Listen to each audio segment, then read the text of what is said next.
Ambati Silks, Kanchipuram Saree Store, now in Vijayawada. Exclusive Pattu Sarees, Salwas and Lehengas. నమస్తే రమగారు. నమస్తే జయ.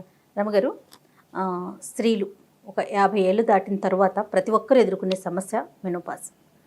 ఆ సమయంలో వచ్చే ఇబ్బందులు అది ఫిజికల్గా కావచ్చు, మెంటల్గా కావచ్చు, అనేక రకాలైన ఇబ్బందులు ఉంటాయంటారు కదండి. వాటిని ఎలా ఓవర్కమ్ చేయాలి అంటే మన వ్యాపకాల్ని మార్చుకోవాలేమో అనిపిస్తుంది నాకు. అది ఎట్లా సాధ్యం? ఇప్పుడు 50 దాకా ఉండట్లేదు జయ, 40 నుంచే స్టార్ట్ అవుతుంది. 38-30 నుంచే మెనోపాజల్ సిమ్టమ్స్ వచ్చేస్తాయి. 50 దాటాక ఉండేవాళ్ళు కొంతమంది ఎప్పుడైనా కూడా పీరియడ్ అంటూ వస్తూ ఉంటే బాడీలో చాలా రకాల హార్మోన్స్ నడుస్తూ ఉంటాయి కదా, మనుషులు యంగ్గా ఎనర్జెటిక్గా కనిపిస్తారు. ఎప్పుడైతే ఇది సైకిల్ స్లో అవ్వడం కానీ లేదా క్లమ్జీగా రకరకాలుగా 20 రోజులకు వచ్చేసి 10 రోజులకు వచ్చేసి 15 రోజులకు వచ్చేసి 2 నెలలకుండా రాకుండా అలా ఉండేసరికల్లా ఒక టెన్స్ డెవలప్ అయిపోతుంది.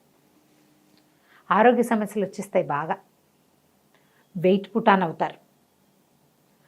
సుమారుగా ఉన్న థైరాయిడ్ ఉన్నట్టుండి పైకి వెళ్ళిపోయినట్టు ఉంటుంది. ఇవి కాకుండా బ్లోటింగ్, పొట్టలో సమస్యలు వస్తాయి. తర్వాత ఏమో స్కిన్ ప్రాబ్లమ్స్ వస్తుంటాయి. అబ్బో ఎన్ని ఉన్నాయో మెనోపాజల్ సిమ్టమ్స్. ఒక్కోళ్ళకి ఒక్కో రకం. వస్తే వచ్చేసింది అనిపిస్తుంది, రాకపోతే రాలేదనిపిస్తుంది. ఎక్కడికైనా వెళ్ళాలంటే టెన్షన్, ఫ్లో ఎక్కువైపోతుంది. లేదా ఏదో డిస్మెనోరియా ఇలా బోల్డ్ పేర్లు ఉన్నాయి. అవును, నేను చదివినప్పుడల్లా అనుకుంటుంటాను, ఏమిటి డాక్టర్లు ఈ పేర్లని ఎలా గుర్తుపెట్టుకుంటారా దేవుడా. రకరకాలు. అది మనకి ఒక నిగూఢంగా అలా బాధిస్తూనే ఉంటుంది లోపల.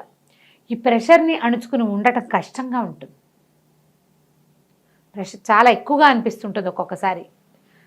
ఎక్కడికైనా వెళ్ళాలంటే ముందు డేట్లు చూసుకోవాలి. 50 ఏళ్ళ దాకా కనుక పీరియడ్ వస్తే 50+ దాకా ఇంకా ఇది ఒక అడ్డంకి అనిపిస్తుంది.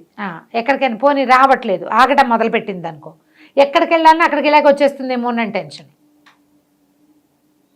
ఏ ట్రిప్కైనా, ఏ గుడికైనా, ఏ ఎవరింటికైనా, ఏ ఫంక్షన్కైనా సడన్గా పీరియడ్ వస్తే 2 నెలలు అయింది ఇంకా రాలే, వచ్చేస్తుందేమో. ఏదో పెద్దకైనా మిస్ అయిన ఫీలింగ్లా ఉంటుంది. రాకపోతే రాలేదు ఇంకా రాలేదు. మధ్యలో పెళ్ళిళ్ళు వస్తాయి, పేరెంటాలు వస్తాయి, ఏమిటో వస్తాయి. మనమే ఎక్కడికైనా వెళ్ళాల్సి వస్తుంది. ఆఫీస్ డ్యూటీస్ ఉంటాయి, ఆఫీస్ కాల్స్ చాలా ఉంటాయి కదా, మరి ఉద్యోగస్తులు ఎక్కువ ఉంటున్నారు ఇవాళ. దీంతో పాటుగా ఈ మిస్ అయిపోతున్న భావన ఒకటి ఉంటుంది. దాంతోపాటు హాట్ ఫ్లెషెస్, శరీరంలో వచ్చే రకరకాల మార్పులు, బాడీ సాగ్ అయిపోయిన ఫీలింగు, హెయిర్ ఫాల్ వచ్చేస్తుంది, రకరకాలుగా హార్మోన్ బ్యాలెన్స్ తప్పిపోతూ ఉంటుంది కదా. లో కాల్షియం అయిపోతుంది, కాళ్ళ నొప్పులు, వేళ్ళ నొప్పులు, నిద్ర పట్టదు, మెలకు వచ్చేస్తుంది హాట్ ఫ్లెషెస్ తోటి, తోచదు. ఈ పరిస్థితిలో వీళ్ళు చచ్చిపోతుంటారు పక్కన ఆడవాళ్ళు.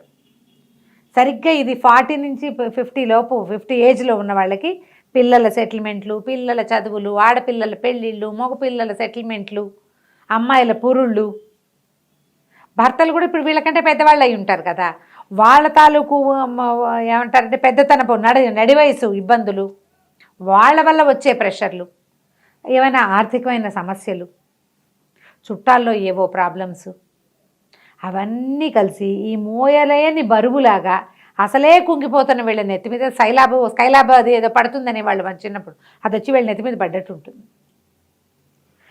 దీన్ని బ్యాలెన్స్ చేసుకోవడం ఎంత కష్టమో. లేచకపోదాం అనిపిస్తుంది, ఎప్పటికప్పుడు పారిపోవాలి ఇక్కడి నుంచి అనిపిస్తుంది. పారిపోయి అక్కడేం సుఖంగా ఉండదు, ఎంతసేపు దీని మీదే తాపత్రయంగా ఉంటుంది. ఇంట్లో ఉండలేరు, పడుకోలేరు, కూర్చోలేరు. ఏదైనా ఎక్సర్సైజ్ ఏదైనా చేద్దామంటే శరీరం సహకరించదు. వీటితో పాటు దిగులు, కుంగుబాటు. ఆ దిగులు ఎందుకో తెలీదు, ఆ కుంగుబాటు ఎందుకో అర్థం కాదు. ఇవాళ రేపు ఈ సమస్య విపరీతంగా ఉంది. నేను కూడా అందుకు మినహాయింపు కాదు. బ్రైట్గా ఉండి, యాక్టివ్గా ఉండి, రకరకాల పనులు చేసేసి అన్నీ తెలిసిన వాళ్ళు కూడా దీనికి దొరికిపోతారు. ఫ్యామిలీ సపోర్ట్ బాగా అవసరం చేయాలి. ఆడపిల్లలు ఉన్న వాళ్ళకి కొంచెం ప్లస్, కూతుళ్ళకి తల్లులు ఎదుర్కొంటున్న ఈ సమస్య ఏమిటో అర్థమవుతుంది. ఆడపిల్లలు లేకపోయినా, ఆడపిల్లల తల్లులు కానీ అత్తగారులు ఉన్నా భలే ప్రెషరు. మగపిల్లలకి ఏమి ఈ కష్టాన్ని చెప్పుకోలేం. ఈ హార్ట్ ఫ్లెషెస్, ఈ నిద్ర పట్టకపోవటము, ఈ తోచంతనము మగవాళ్ళకి అర్థం కావు, కానీ మొగుళ్ళకి అర్థం అవ్వాలి, మగ పిల్లలకు అర్థం కాదు. వాళ్ళ ఆ పరిస్థితులు చూడరు కాబట్టి. కానీ ముందు నుంచి మన తాలూకు పీరియడ్ సైకిల్, దాని ప్రెషర్లు మనం ఎంత అనుభవిస్తామో దాని ప్రభావానికి కొంత లోనై ఉంటారు కదా భర్తలు.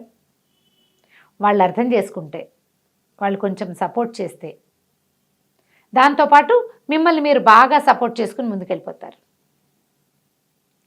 చెప్పాలి, దీని మీద మాట్లాడండి.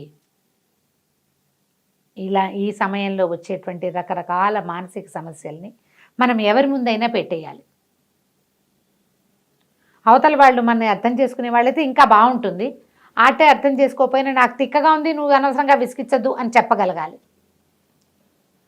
కొంతమంది వినరు, వినిపించుకోరు. ఇది అందరికీ వచ్చేదే అంటారు. అలా అంటానికి వీల్లేదు. ప్రెగ్నెన్సీ లాగానే మేనపాజ్ ఎవరిది వాళ్ళదే. ఏ ప్రెగ్నెన్సీకి ఆ ప్రెగ్నెన్సీ లాగానే అవునవును, మెనపాజ్ కూడా ఖచ్చితంగా ఎవరి సిమ్టమ్స్ వాళ్ళవి. మెనపాజ్ సార్వజనీనమైంది, అందరికీ వస్తుంది. కానీ అందులో ఉండే ఆ సిమ్టమ్స్ మారుతాయి. భార్యలు ఈ ఏజ్ వచ్చాక వాళ్ళు విసగటగా ఉంటున్నా, ఇదివరకట్లాగా పని చేయలేకపోతున్నా, ఏదైనా బాధపడుతున్నట్టుగా ఊరికే అన్నిటికీ ఏడుస్తారు. ప్రతిదానికి ఏడుస్తుంటారు, కుంగిపోతారు, భయపడతారు. పిల్లలు ఎక్కడికైనా వెళ్తే టెన్షన్, ప్రెషర్ ఫీల్ అయిపోతూ ఉంటారు. వీళ్ళని ఒకసారి ఒక గైనకాలజిస్ట్ దగ్గరికి చూడాలి, తీసుకెళ్ళాలి, మాట్లాడించాలి. ఇదంతా సహజమైందని, ఇక్కడ ఇలాగే ఉంటుందని వాళ్ళకి అర్థం అవ్వాలి. అర్థమైతే అర్థం చేసుకుని తెలివిగల వాళ్ళు ఉంటారు చూడు కొంతమంది, మనమే దూకాలన్నమాట కార్యరంగంలోకి. నాలాగా నేను నా ఇబ్బందిని నేను అధిగమించడానికి ట్రై చేస్తూ ఉంటాను. అవునవును, లేదా అక్కయ్యలతో ఏదో మాట్లాడుకుంటా చెప్పి ఓపెన్ అప్ అయ్యాక కొంచెం ప్రెషర్ తీరిపోతుంది. అవునవును, ఇది కరెక్ట్ అండి. ఓపెన్ అయితే ప్రెషర్ తీరుతుంది. మనం మాట్లాడుకున్నాం అనుకో, అవకాశం లేకపోతే పాపం ఇబ్బంది పడతారు. మీతో మీరు మాట్లాడుకోండి. రైట్. అసలు ఏమిటి, నా సమస్య ఏంటి, నాకేం భయంగా ఉంది. దీంతో పాటుగా ఫెమినిటీని కోల్పోతున్నామన్న ఒక ఫీల్ లోపల ఉంటుంది. భర్తలతో తేడా వస్తుందని భయపడతారు. అది కూడా ఒక ప్రాబ్లం వస్తుంది కొంతమందికి. దీన్ని అధిగమించాలంటే ముందు మనని మనం యాక్టివ్గా ఉంచుకోవాలి, మోటివేటెడ్గా ఉంచుకోవాలి. మనకు మనమే మోటివేట్ చేసుకోవాలి ఎప్పుడు. ఏం లేదు, ఇదంతా సహజం, పెద్దకైనా మిస్ అవుతున్నామని కాదు అని అనుకోకూడదు. జాగ్రత్తగా చేయాలి. ఇప్పుడే మీకోసం మీరు తింటాం, మీకోసం మీరు నడవటం, ప్రజల కోసం, జనాల కోసం, వాళ్ళు ఎవరినో మెప్పించడానికి ఏం చేయొద్దు. మిమ్మల్ని మీరు మెప్పించుకోండి, శవాష్ అనుకుంటుండండి ఎప్పటికప్పుడు, నేను చాలా బాగా చేశాను. బలవంతంగా అయినా రోజుకు ఒక కొత్త పని పెట్టుకోండి. ఓపిక తెచ్చుకో, ట్రై చేయాలి. ట్రై చేస్తేనే, ఎందుకంటే ఈ సముద్రాన్ని ఒక్కసారి దాటేస్తే ఒక గంతులో దాటగలుగుతాం. లేకపోతే ఇది నెవర్ ఎండింగ్ ప్రాసెస్, అట్లా పొంగుతూనే ఉంటుంది.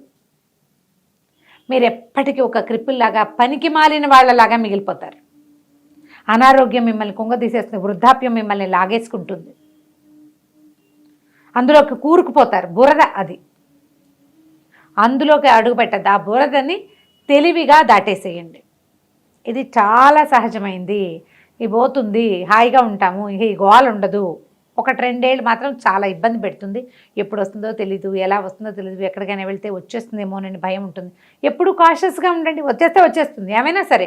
నేను మానేను, ఏది మాను, నేను ప్రయాణాలు మానుకోను, పెళ్ళిళ్ళు మానుకోను, ఫంక్షన్ ఏది దానికోసం మానేస్తే అది రాదు, ఇవి మానేస్తాము, దిగులు అయితే అవుతుంది. ఏమవుతుంది, గడుదు కూడా అప్పుడే అక్కడి నుంచి తిరిగి వచ్చేస్తా. ఈ తెగింపు కనుక వస్తే, ఇదంతా మన అమ్మ మన అక్క అందరూ చూసిందే. అవును, ఏం కొత్తది కాదు. ఎర్లీ ప్రెగ్నెన్సీలో ఎలా దిగులు భయాలు ఉంటాయి, ప్రెగ్నెన్సీలో కూడా భయాలు ఉంటాయి చూడు, మెనోపాజ్లో కూడా అలాంటి భయాలు వస్తాయి. ఫస్ట్ ప్రెగ్నెన్సీకి చాలా భయాలు ఉంటాయి. అలాగే ఇందులో కూడా ఉంటాయి. చెప్పుకోలేనితనం, సిగ్గుగా ఉంటుంది, ఎవరితో చెప్తామనిపిస్తుంది. ఓపెన్గా చెప్పేసేయండి. డాక్టర్ని చూడండి. మీ ఆయన తీసుకెళ్ళకపోతే మగవాళ్ళే చూడాలన్నారు, రమ్మగారు వాడు చేయట్లేదు అనుకోకండి, వాళ్ళు రాకపోతే పోయారు, మన దాన్ని మనం పోదాం డాక్టర్ దగ్గరికి. ఒకసారి వెళ్ళి ఇలా ఉందంటే ఏవైనా చిన్నవి సలహాలు చెప్తారు, మందులు ఏమైనా వాడిస్తారు. మీకు ఏమైనా B12 అవి లోపాలు ఉన్నాయా, ఏమైనా ఈ విటమిన్ తగ్గిపోయిందా, ఈ విటమిన్ ఇస్తారేమో. మరి ఈ విటమిన్ కాదు, ఇంకోటి ఉంది కదా, విటమిన్ డి, అవి ఏమైనా సప్లిమెంట్స్ ఇస్తారు. అవి వేసుకునేసరికి మళ్ళీ కొంచెం పుంజుకుంటారు. ముందు డాక్టర్ దగ్గరికి వెళ్తే అదొక ధైర్యం. వాళ్ళు ఏదో చెప్తారు 4 మంచి మాటలు. ఏమైనా కౌన్సిలింగ్ అవసరమైతే వాళ్ళే చేస్తారు. కొంచెం మంచి ఫ్రెండ్లీగా మాట్లాడే డాక్టర్ని మాత్రం సెలెక్ట్ చేసుకోండి. కట్టే కొట్టే తెచ్చేని మాట్లాడే డాక్టర్ దగ్గరికి వెళ్ళకండి ఈ విషయంలో. కొంచెం ఎలాబరేట్గా నాకు మళ్ళీ పావుగంట మాట్లాడాలి, 1 minute అవకాశం ఇస్తే 15 minutes మాట్లాడే వాళ్ళు ఉంటారు.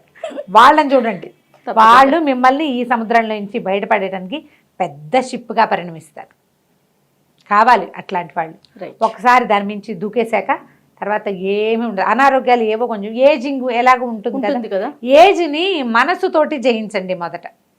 మనకంటే పెద్దవాళ్ళు యూట్యూబ్లో ఎంతమంది ఉన్నారు, అమ్మమ్మలు బ్రహ్మాండంగా చేసేస్తున్న వాళ్ళు, వాళ్ళందరినీ చూడండి, మోటివేట్ అవ్వండి. మన క్లాస్మేటే చక్కగా చెంగమని అనే చోట్లకి వెళ్ళిపోతుంది, మోటివేట్ అవ్వండి. అట్లా ఎవరైనా మనకంటే బెటర్గా చేస్తున్నారనిపిస్తే వాళ్ళని చూసి మోటివేట్ అయ్యి ఈ కష్టాన్ని ధైర్యంగా సాహసోపేతంగా దాటేసేయండి. డాక్టర్ని మాత్రం తప్పకుండా చూడాలి.